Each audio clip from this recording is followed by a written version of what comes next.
یک نوع محلول آنتیسپتیکی داریم در حجم 90 میلی لیتر. این در شکل پوشنده است. این ما همچنان اینو درست کرده هستیم که این بسیار موافق برای چی در جیب گردانیدن یا که در جزدان گرفته گردانیدن بسیار موافق میباشد و اینو میتوانند مثلا که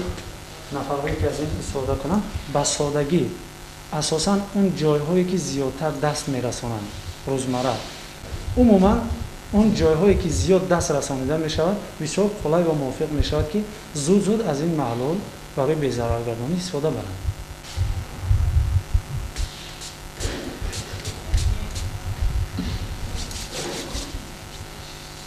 محلول‌های یعنی که آنتیسپتیکی یک خاصیتی دارند که این ضرر خودشون رو به تلفن موبیلی نمیرسانند. چون ما که زیادتر به همین تلفن موبیلی دست میرسانیم این هم میشود که یک مثلا که از این محلول حتی همون موبیلی خود رو نیز مثلا که بی‌ضرر گرداند در یک روز 2-3 مراتب.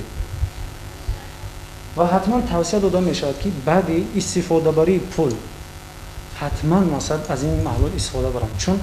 ما پول همون وقت روبرو میشیم یا در بازار و یا در مغازه در اون حالت داشتن مقصد با خود صابون مایع و یا صابون یا شرایط دستشویی یعنی که موافق نیست شرایط نیست میتونن این رو با خود مثلا گردانیده از این محلول ها در همون حالت ها استفاده برند. یک محلول دیگر داریم در حجم 500 میلی لیتر یعنی این رو میتونن در خانه استفاده بود و اون جایی یعنی که دسته های در عموم هر جایی که دست زیاد رسانیده می شود یعنی که این در خانه هم